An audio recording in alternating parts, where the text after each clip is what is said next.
2040க்கு அப்புறம் தற்போதுள்ள இயந்திர அறிவியல் உலகம் செயலிழந்துவிடும். அதன் பிறகு வியாபாரம், விற்பனை இதெல்லாம் நின்று போய்விடும். பணத்துக்கு மதிப்பு இருக்காது, நாணயத்திற்கு மதிப்பு இருக்காது.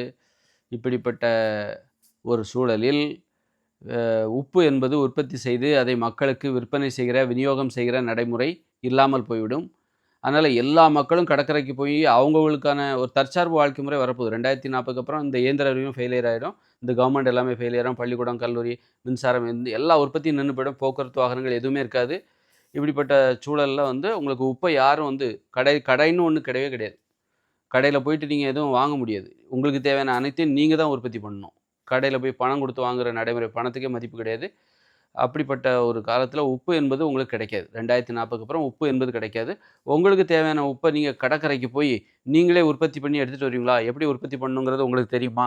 அதாவது நீங்க தெரிஞ்சுக்குவீங்களா? கடற்கரையில போய் அதை உற்பத்தி பண்றதுக்கு அ அங்கேயே தங்கி ஒரு 10 நாள், 15 நாள் இருந்து உப்ப உற்பத்தி பண்ணி மூட்டை கட்டி ஒரு கழுத மேல ஏத்தி, அப்புறம் உங்க ஊருக்கு நீங்க வருவீங்களா? இப்படியெல்லாம் நடைமுறை வருமா? இப்படிப்பட்ட வழக்கம்லாம் வருமா? ஊர்லேருந்து வெகு தொலைவில போறீங்க. அது 2040க்கு அப்புறம் இந்த உலகமே ஃபெயிலியர் ஆயிடும். அப்போ உங்க ஊருக்கு நீங்க பத்திரமா போய் சேருவீங்களா? இப்ப மதுரையிலேருந்து ஒருத்தர் கிளம்பி கடற்கரைக்கு போறாரு. போயிட்டு திரும்ப அதே அவர் ஊருக்கு திரும்ப பத்திரமா அவர் போய் சேருவாரா? இன்னைக்கு ஜிபிஎஸ் இருக்கு. அல்லது ரோடு சைடுல பெயர் பலகை இருக்குது. இதெல்லாம் இருக்குது. இந்த ஊரு இத்தனை கிலோமீட்டர் அப்படின்லாம் இருக்குது. 2040க்கு அப்புறம் இதெல்லாமே ஃபெயிலியர் ஆயிடும். இந்த ரோடு எல்லாமே சிதைஞ்சு போயிடும். இந்த ரோட பராமரிக்கிறதுக்கே ஆளு கிடையாது. இப்படிப்பட்ட ஒரு வாழ்க்கை முறை வரப்போகுது. தேசிய நெடுஞ்சாலை, மாநில நெடுஞ்சாலை எல்லாமே வயல்வெளி நிலங்களாக மாற ஆரம்பித்துவிடும். எல்லாருமே விவசாய நிலத்த எல்லாருமே விவசாயம் பண்ண போறதுனால, இந்த நிலத்தெல்லாம் விவசாய நிலமா மாத்திருவாங்க. இந்த சாலைகள் எல்லாம் விவசாய நிலமா மாத்திருவாங்க. அதனால சாலைகள்லாம் அழிஞ்சு போயிடும். பராமரித்து பாதுகாக்க யாருமே இருக்க மாட்டாங்க. எல்லாருமே விவசாயம் பார்க்கும்போது, உன் ஊர்ல இருந்து நீ ஒரு திருநெல்வேலியோ, மதுரையிலயோ இருக்க. அப்படி இருக்கும்போது, உனக்கு தேவையான உப்ப எடுக்கிறதுக்காக நீ கடற்கரைக்கு ஒரு 100 கிலோமீட்டர் தொலைவில உள்ள கடற்கரைக்கு நீ போற அப்படின்னா, போயிட்டு பத்திரமா கடற்கரைக்கு போவியா? இந்த திசையில போனா கன்னியாகுமரி இருக்குன்னு உனக்கு தெரியுமா? அல்லது இந்த திசையில போயிட்டே இருந்தா கடற்கரை வரும். எப்படி போகணுங்கிறது எல்லாத்துக்குமே தெரியுமா? யாராவது 1, 2 பேத்துக்கு தெரியலாம். போயிட்டு நீ திரும்ப பத்திரமா உங்க ஊருக்கு தான் நீ வருவியா? கரெக்ட்டா நீ போய் சேருவியா? இல்ல பத்திரமா வருவியா? இடையில எவ்வளோ ஆபத்துகள்லாம் இருக்கு. இப்படி உப்ப எடுத்துட்டு திரும்ப வீடு உப்பை அவரவருக்கு தேவையான உப்பை உற்பத்தி செய்துவிட்டு, அதை சுமந்து கொண்டு திரும்ப வீடு சேர்வதற்கு எந்த உத்தரவாதமும் கிடையாது. பாதுகாப்பு கிடையாது. இனிமே வரப்போற 2040க்கு அப்புறம் தற்போதுள்ள இயந்திர அறிவியலும் ஃபெயிலியர் ஆன பிறகு வரப்போற ஒரு வாழ்க்கையில, கடற்கரையில போய் அவரவருக்கு தேவையான உப்பை உற்பத்தி பண்ணி எடுத்துட்டு வர யாரும் உங்களுக்கு விற்பனையும் செய்ய மாட்டாங்க. அ விற்பனையும் செய்ய மாட்டாங்க. ஏன்னா பணத்துக்கு மதிப்பே கிடையாது. தற்சார்பு வாழ்க்கை முறை வரப்போகுது. அதனால இனிமே வரப்போற 2040க்கு அப்புறம் மனிதர்கள் உப்ப பயன்படுத்துறதுக்கு வாய்ப்பில்ல. வாய்ப்பு கடற்கரையில ஓரமா இருக்காங்க பாருங்க. ஒரு 30 கிலோமீட்டர் கடற்கரை. இங்கேருந்து 30 கிலோமீட்டர்ப்பா கடற்கரை, 20 கிலோமீட்டர்ப்பா கடற்கரை அப்படின்னா மட்டும், அவங்க போயிட்டு உப்ப உற்பத்தி பண்ணி எடுத்துட்டு அவங்களுக்கு தேவையான உப்ப மட்டும் தான் எடுத்துட்டு வருவாங்க. அவங்க ஒண்ணும் எங்கேயும் போய் வியாபாரம்லாம் பண்ண மாட்டாங்க. அடுத்தவங்களுக்கு வியாபாரம் பண்ணி அதெல்லாம் இனிமை என்பது இருக்காது. அதனால இப்படிப்பட்ட வாழ்க்கை முறை அதனால என்ன என்ன மாற்றம் நடக்க போகுது அப்படின்னா, அரிசி, கேழ்வரகு, கோதுமைய சாப்பிடுற வழக்கம் நின்று போய்விடும். 2040க்கு அப்புறம் இந்த உலகம் ஃபெயிலியர் ஆனதுக்கப்புறம், அரிசி, கேழ்வரகு, கோதுமைய நீங்க சாப்பிட காரணம் உங்களுக்கு உப்பு கிடைக்காது. உப்பு கிடைச்சா தானே உங்களுக்கு அரிசி, கேழ்வரகு, கோதுமை அத வெறுமனே அரிசிய வேக வச்சு சாப்பிடுவீங்களா? அதில குழம்பு ஊத்தணும். அப்பதான் நீங்க அந்த அரிசிய சாப்பிடுவீங்க. இல்லாம போனா, உப்பு போடாத அந்த சோத்த சமைச்சு, அத சாப்பிட்டே ஆகணும்னு யாருக்கும் ஒண்ணும் அவசியம் கிடையாது. அடம் பிடிக்கவும் மாட்டாங்க. அந்த அளவுக்கு ஆனா உப்பு போட்டு அத குழம்பு வச்சு, அந்த குழம்ப அந்த சோத்துல ஊத்தி சாப்பிடுறதுக்கு மக்கள் அடிமையா இருக்காங்க. அதனால உப்பு கிடைக்காத 2040க்கு அப்புறம் வரப்போற வாழ்க்கையில, கண்டிப்பா அரிசி, கேழ்வரகு, கோதுமை இந்த மாதிரியான உணவுகளை சாப்பிடுகிற வழக்கம் மனித வாழ்க்கையில் படிப்படியாக நின்று போய்விடும். அதன் பிறகு காய்கறிகளையும் அவங்க சமைச்சு சாப்பிட மாட்டாங்க. பச்சையா தான் சாப்பிடுவாங்க. சமைச்சு காய்கறிகள சாப்பிடணும்னா, ஒரு பொரியல் பண்ணி, துவையல் பண்ணி அல்லது ஒரு அவியல் பண்ணி அல்லது ஒரு குழம்பு வச்சு காய்கறிகள சாப்பிடணும் அப்படின்னா, அதில உப்பு போடணும். உப்பே கிடைக்காத 2040க்கு அப்புறம் வரப்போற இயற்கையோடு இணைந்த மனித வாழ்க்கை, தற்சார்பு வாழ்க்கை முறையில காய்கறிகள சமைச்சு சாப்பிடுற வழக்கம் நின்று போய்விடும். அதனால காய்கறிகள பச்சையா தான் சாப்பிட்டாகணும். பச்சையா சாப்பிட்டாலே உங்க உடம்பு ஆரோக்கியமாயிடும். நமக்கு நோய் வந்ததுக்கு 2 காரணம். அரிசி, கேழ்வரகு, கோதுமைய நம்ம சாப்பிட்டதுனால தான். இன்னொன்னு காய்கறிகள வேக வச்சு சாப்பிட்டது தான் நோய் வந்ததுக்கு காரணம். அரிசி, கேழ்வரகு, கோதுமைய சாப்பிடக்கூடாது. காய்கறிகள நாம பச்சையா சாப்பிடணும். இதுதான் நோய்கள் குணமாவதற்கான ஒரே வழிமுறை. அப்போ இது 2யும் நாம காய்கறிகள வேக வச்சு சாப்பிடுறதுக்கும், அரிசி, கேழ்வரகு, கோதுமைய நாம சாப்பிடுறதுக்கும் காரணம் உப்பு தான் காரணம். உப்பு இல்லன்னா நம்ம க அரிசி, கேழ்வரகு, கோதுமைய சாப்பிட மாட்டோம். இப்போ காய்கறிகள நாம பச்சையா தான் சாப்பிடுவோம். இந்த 2மே நோய்கள் குணமாகி ஆரோக்கியமாக வாழ்வதற்கு காரணமாக இருக்கிறது. ஒரு கட்டாயத்தை ஏற்படுத்துகிறது. வேறு வழியே இல்லை. நீங்கள் குணமாகி தான் தீரும். நோய்கள் என்பது ஒழிந்து தான் தீரும். அப்போ 2040 அப்புறம் படிப்படியாக இந்த உலகில் மனிதர்களின் உடலில் உள்ள நோய்கள் படிப்படியாக காணாமல் போய்விடும். அப்போ 2040 அப்புறம் மனிதர்கள் உடல் உழைக்க ஆரம்பிச்சுருவாங்க. உடல் உழைப்பு ஏன்னா இந்த உலகமே ஃபெயிலியர் ஆக போகுது. வாகனங்கள் எதுவுமே இருக்காது, ஓடாது. அப்படி இருக்கும்போது உடல் உழைச்சி தான் ஆகணும். நாம் உடல் உழைக்காமல் சொகுசாக இருக்கணும் அப்படிங்கிறதுக்கு இந்த உப்பு போட்டு சமைக்கிற இந்த சோறு, பூரி, பொங்கல், தோசை இதெல்லாம் வந்து நம்மை சோம்பேறியாக்கக்கூடிய உணவு. அப்போ உப்பே இல்லாத 2040க்கு அப்புறம் வர வாழ்க்கையில் மனிதர்கள் உடல் உழைச்சி ஆவாங்க. உடல் உழைக்கலைன்னா அவங்களுக்கு ஏன்னா பயங்கர மன அழுத்தம் இருக்கும்.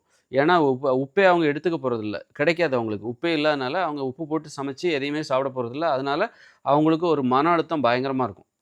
அது எதையாவது ஒரு ப்ரெஷர் இருக்கும். அந்த ப்ரெஷரில் அவங்க உழைச்சா தான் அவங்களுக்கு அந்த ப்ரெஷர் வந்து சரியாகும். அந்த மன அழுத்தம் என்பது சரியாகும்.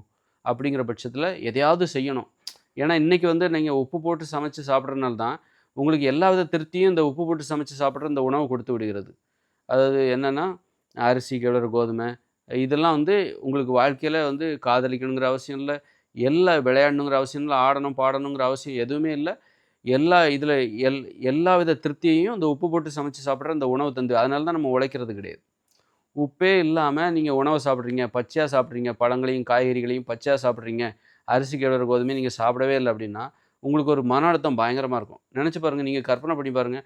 நீங்கள் இன்னையிலேருந்து காய்கறிகளை பச்சையாக சாப்பிட்றீங்க, பழங்களை சாப்பிட்றீங்க, சோறு, பூரி, பொங்கல், தோசை இதெல்லாம் நீங்கள் சாப்பிடவே இல்லை அப்படின்னு வச்சுக்கோங்க. உப்பே உங்கள் உணவில் இல்லைன்னு வச்சிங்கன்னா அப்போ உங்களுக்கு எவ்வளோ மன அழுத்தமாக இருக்கும். ஐயோ உப்பே இல்லையா, உப்பு போடாமல் நான் சாப்பிடணுமா, ஏதோ பத்தியம் மாதிரி தெரியுதுல்ல, பத்திய சாப்பாடு சாப்பிட்ற மாதிரி இருக்குல்ல, அந்த அப்போ பத்திய சாப்பாடு சாப்பிடும்போது உங்களுக்கு பயங்கர மன அழுத்தம் இருக்கும். அந்த மன அழுத்தத்தில் உங்களால் சொகுசாக படுத்து கிடக்க முடியாது, சோம்பேறியாக இருக்கவே முடியாது. எதையாவது செய்யணும் அப்படின்னு தான் உங்களுக்கு பரபரணும். ஏன்னா உங்களுக்கு மன அழுத்தம். ஏதாவது ஒரு நல்ல ஆக்கப்பூர்வமாக எதையாவது செய்யணும் அப்படின்னு தான் தோணும். அதனால் 2040க்கு அப்புறம் மனிதர்கள் உடல் உழைப்பில் ஆர்வமாக இருப்பார்கள். காரணம் உப்பு என்கிற ஒரு போதை பொருள். அது ஒரு போதைப் பொருள்னு கூட சொல்லலாம். உப்பு என்பது ஒரு போதைப் பொருள். அப்போ அந்த போதைப் பொருள் கிடைக்கல. இன்றைக்கி மனிதர்கள் உணவுக்கு அடிமையாக இருக்காங்க. அடிமைப்படுத்துவது தானே போதையின் குணம். அப்படின்னா உப்பு என்பது ஒரு போதைப் பொருள் தானே. அப்போ அது இல்லாமல் போகும்போது மனிதர்கள் சுதந்திரமாக உழைக்க தொடங்கி விடுவார்கள். நடக்குது. ஆனால் எளிமையாக உழைப்பாங்க. முரட்டுத்தனமாக உழைக்க மாட்டாங்க. எளிமையாக உழைப்பாங்க. ஒரு இப்படி துருதுருன்னு ஆகிடுவாங்க மனிதர்கள். அதுலேயே பாதி உடம்பு குணமாயிடும். அப்புறம் சோறு சாப்பிட மாட்டாங்க. ஏன்னா உப்பு இல்லாதனால சோறு, பூரி, பொங்கல், தோசைலாம் சாப்பிட மாட்டாங்க. அதோட காய்கறிகளை பச்சையாக சாப்பிட ஆரம்பிச்சுருவாங்க. ஏன்னா உப்பு இல்லைல்ல, அதை வேக வச்சு சாப்பிட்டா சுவையாகவே இருக்காது. பச்சையாக சாப்பிடும்போது அதில் ஒரு சுவை இருக்குது. இப்படி இந்த மாற்றங்கள் எல்லாமே சேர்ந்து உடல் உழைக்க ஆரம்பிச்சுருவாங்க. அரிசி, கேழ்வரகு, கோதுமை சாப்பிட மாட்டாங்க. காய்கறிகளை பச்சையாக சாப்பிட ஆரம்பிச்சுருவாங்க. இப்படி எல்லாமே உறவு முறைகளோடு வாழ ஆரம்பிச்சுருவாங்க. உறவு முறைகளோட அன்பு, பாசம். ஏன்னா வந்து அன்பு, பாசம் தான் இனிமேல் மனிதர்களுக்கு திருப்தியை தரும். இன்றைக்கி நம்ம வந்து அன்பு, பாசமே நமக்கு தேவையில்லை, எனக்கு சோறு கிடைச்சா போதும், பூரி கிடைச்சா போதும், பிரியாணி கிடைச்சா போதும், மனிதர்களே தேவையில்லைன்னு சொல்கிற அளவுக்கு உணவுக்கு நாம் அடிமையாக இருக்கோம். வேறு எதுவும் நமக்கு தேவையில்லை. காரணம் உப்பு போட்டு சமைக்கப்பட்ட உணவுகள் நம்மை அடிமைப்படுத்துகிறது. உப்பே கிடைக்காத 2040க்கு அப்புறம் வரப்போகிற வாழ்க்கையில் நீங்கள் உணவுக்கு அடிமையாக மாட்டீங்க. அப்போ வேறு ஒரு விஷயத்தை தேடி போவீங்க. வேறு ஏதாவது திருப்தி அடையணும், மன அழுத்தம் அதிகமாக இருக்கும் அப்படின்னு வேறு என்ன விஷயம், ஆடல், பாடல், காதல், காமம், உறவு முறைகள் இதுதான் உங்களுக்கு திருப்தியை தரக்கூடிய ஒரு போதையாக இருக்கும். அதனால் அதை நோக்கி போக ஆரம்பிச்சிருவாங்க. இப்படி அதுவும் உங்களுக்கு மனசில் நிறைய பேச ஆரம்பிப்பாங்க. அப்படி இருக்கும்போது மனம் என்பது அமைதியாக இருக்கும், வெளிப்படையாக இருப்பாங்க, சுதந்திரமாக இருப்பாங்க. காதலிக்கக்கூடாதுன்னு உங்களை யாரும் சொல்லவும் முடியாது. ஏன்னா இப்போ உங்களை காதலிக்கக்கூடாதுன்னு சொல்லுவாங்க. ஏன்னா உங்களுக்கு மாற்று பொருள் இருக்குது. என்னென்னா சோறு சாப்பிட்டு காதலிக்கலைனாலும் பரவாயில்ல, நான் சோத்தை சாப்பிட்டுட்டு, பிரியாணியை சாப்பிட்டுட்டு, இட்லி, பூரி, பொங்கல், பேக்கரி உணவு, அல்வா, லட்டு இந்த மாதிரி சாப்பிட்டுட்டு என்னால் வாழ முடியும். காதல் எனக்கு தேவையில்லை. அதற்கு ஈடாக எனக்கு இதெல்லாம் இருக்குது. சுவையான உணவுகள், பஜ்ஜி, போண்டா, அது இதுன்னு பயங்கர பாயாசம் அப்படி இப்படின்னு உணவுகள் வந்து நம்மளை வந்து இந்த வாழ்க்கையில் வேறு எதுவுமே வேண்டாம் அப்படிங்கிற அளவுக்கு இருக்குது. அப்போ இதெல்லாம் கிடைக்கலன்னா என்ன பண்ணுவீங்க? இதெல்லாம் இன்னும் 2040க்கு அப்புறம் ஒரு நெருப்பை கூட பற்ற வைக்க தீப்பெட்டி கிடைக்காது. அப்புறம் வந்து இப்படிப்பட்ட ஒரு உலகம் வரப்போகுது. அப்படி இருக்கும்போது இதெல்லாம் கிடைக்கலன்னா உங்களுக்கு இதற்கு மாற்றா என்ன இருக்குது?